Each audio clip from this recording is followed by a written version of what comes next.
guys, Darius X here, back with another video, and today's video is going to be discussing, what if Madara raised Naruto. I just wanted to say that I do have a second channel. If you guys want to subscribe, yeah, that'd be appreciated, but, you don't have to, and, there is no what ifs on that channel. Anyways, let's get right into what if Madara raised Naruto. But before that, I just wanted to say, please like, subscribe, and, comment down below your thoughts and feelings about the what if. Anyways, guys, let's get right into it. Minato is facing off against Obito and easily won the fight with a Sharingan. A baby Naruto would be born and Minato and Kushida would die, sealing the Nine Tails into Naruto. Madara would enter the village going undetected. He then went to Obito, picked him up, and went to Naruto. He looked down at Naruto and he smiled. He then picked up Naruto with his other hand and left the Leaf Village. Before he left, he made a small incision into Minato and took some blood as he then tossed it into the bed where Naruto once laid, putting on the disguise / the act that Naruto had died. He left and brought Naruto to a large cave where he operated with Obito. He then sat Naruto down, and by the next night they were in a large hideout. Naruto would grow up within the confines of this hideout, and he would be nurtured by Madara there. By the age of 5, Naruto had already learned 2 chakra natures, 15 jutsu, great knowledge of the ninja world, around the basic knowledge of high jonin, if not low tuning, and sword as well as ninja tool skills. He would also be taught quite excellent genjutsu and could hold his own in terms of being put into a genjutsu himself. Madara would tell Naruto that he is not his biological father, though Naruto did not care. In this segment of the video, I'm just going to explain how Naruto is actually related to Madara real quick, for all those who were confused.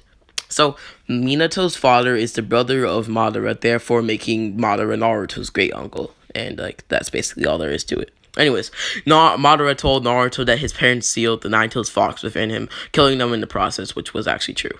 Naruto knew what the Nine-Tails was from stories that Madara told him, but he was kind of intrigued. He thinks that the Nine-Tails is an interesting creature, but at the same time, Naruto was a little angry at the Nine-Tails because of it making his parents die. Naruto always knew that he and Madara were related somehow, so he still loved Madara the same and saw him as his true father. Madara saw Naruto as a son, but he felt that he was getting a little too attached. It was something about Naruto's fascinating personality and how he always put a smile up no matter the outcome of the day. Naruto reminded Madara of Hashirama and his dreams of establishing true peace throughout all the nations. Naruto would then learn that both of his clans he hailed from had been slaughtered and killed, those being the Uchiha and the Uzumaki. It's almost impossible for Naruto to unlock his Sharingan, though, due to his heritage. Basically, inside of Naruto's DNA that composes his body, it makes it so that Naruto can't use his Uchiha side of Kekkei Genkai for the most part. For this to be able to happen and for him to actually unlock his Kekkei Genkai, for example, the Sharingan and whatnot, Naruto would need to experience a massive traumatic event or get very angry in order to push his Uchiha DNA up and make it spark, eternally igniting his Uchiha DNA to be of use. Anyways, Naruto would then meet Obito with Madara, Naruto would then meet Obito with Madara, and Madara would tell Naruto that Obito and Naruto are brothers. This is very true, but Naruto believed it, being a impressionable young kid. I suppose somewhere down the line, Obito could be related to Naruto in this timeline, but he is not his actual brother. Anyways, Naruto would also learn under Obito and soon would be recruited into the Akatsuki. Similarly to Killer Bee, the Geto statue only needed one tail from Kurama, or a very small portion, similarly to how much Gyuki, the 8 tails, needed to supply, if you will, the Geto statue. Anyways, a short time after this, Naruto would begin to be intensely trained by Madara and Obito, teaching him many new things every day, and he was getting stronger day by day as well. Naruto would go on his first mission of recruiting Deidara with Obito. Naruto and Obito would walk to the village of Irogakure, where Deidara resides. Eventually, Naruto would get to Deidara in a temple as Obito told Naruto to deal with him as Obito posted up a tree. Naruto would call out to Deidara, who was in the temple creating art. Deidara saw Naruto and called him a stupid brat, telling him to go away. Naruto would frown at this comment, using body flicker to almost instantaneously get to Deidara. Deidara would then create clay bombs and throw them towards Naruto, but he would pull out his blade, slicing them in half. Naruto would then ask Deidara if he wanted to join the Akatsuki, but when Deidara said he had no intention of joining a lousy group called the Akatsuki, a fight would ensue. While fighting, Naruto proposed the idea to Deidara that if he beat him in a fight, then he would join the Akatsuki, but if not, then he does not have to. Deidara, wanting to get a name out for himself and his art, would accept Naruto's offer/proposal to join the Akatsuki if he won. Naruto would then jump into the air and swarm Deidara with a bunch of kunai and shuriken. Deidara would not be able to block this attack and try to run away from it, but Naruto would pin him to the wall with shuriken. Naruto would then tell Deidara that he had lost, but Deidara, while being pinned, said that it wasn't over yet, as two clay clones of Deidara appeared behind Naruto, trying to grab him.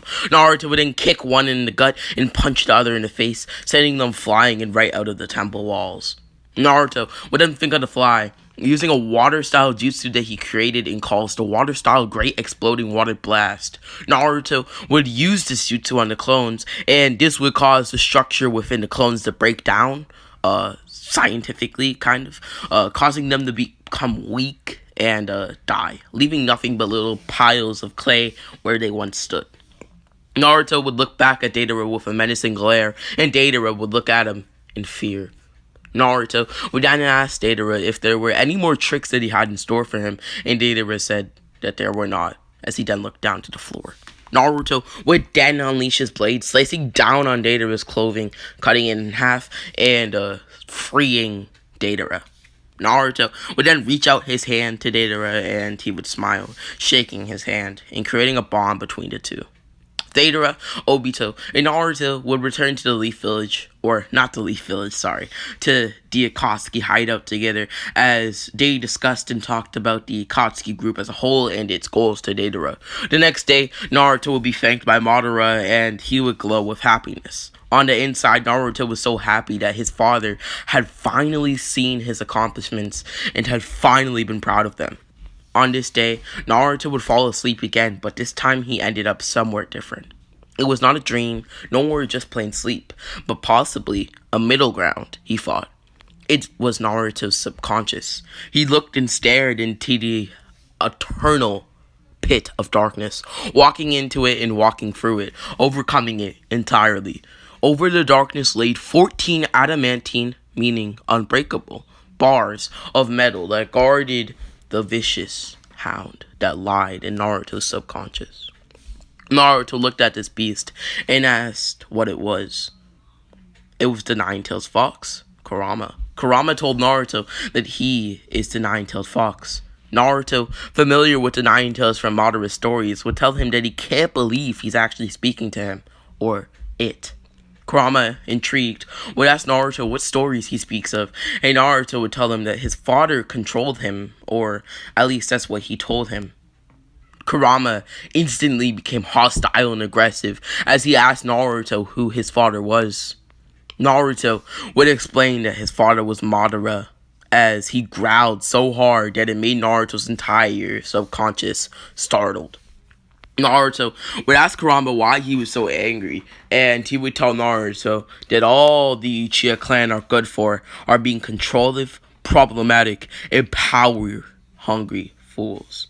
He further states that all the Uchiha deserve to be wiped off the face of this planet Earth and deserve to die because they are trash and planet scum. Naruto would remark that not all Uchiha are bad, and he clenched his fist in anger. Kurama would ask Naruto what he knows about being kind and nice, saying that every Uchiha he knows has tried to use his power for their self-gain. At this point, Naruto would be flooded with emotions as tears left his eyes. He thought, how could someone think so wrong, say such vile and ignorant things towards another, towards an entire group of people, his clan? He clenched his palms even harder as they started dripping of blood. He looked up at the Ninetales and told him that he's wrong and doesn't know what he's talking about. The Ninetales froze in fear. Naruto had awakened his Sharingan. Though a one-tomo at best and newly awakened, Kurama was still very scared and feared Naruto's power as well as his Sharingan. Naruto would see the reflection of his eyes in the water and would jump up into the air. Finally, he had awakened his Sharingan. Naruto was so excited. In fact, he was so excited that he pulled himself out of his subconscious with pure joy alone. He then ran out of his room he was sleeping in and ran straight to Obito and Madara. Madara and Obito would smile, being glad that he had finally awakened his Sharingan. He was getting better. The next day, Naruto would learn about Nagato and would meet him. Nagato was very surprised to see Naruto because he was in Uzumaki as well. The next day, Naruto would go with Pain in order to recruit Kakuzu, and it was a success. All they had to do was beat him and tell him that that money was involved, because Kakuzu loves money. Anyways, guys, this is the point in the video that I'm going to be ending it. So make sure to subscribe, like, comment down below, and also check the link in the description. I have a second channel called Lord Chad. That's why I've been gone for like a month, because I've just been literally uploading on that channel. But know what it's under though. Anyways, guys, hope you guys enjoyed the video. I certainly did, and thank you for supporting me, and thank you for 5.2k, or thank you for 5,250 subscribers by the time of recording. Anyways, guys, see you later.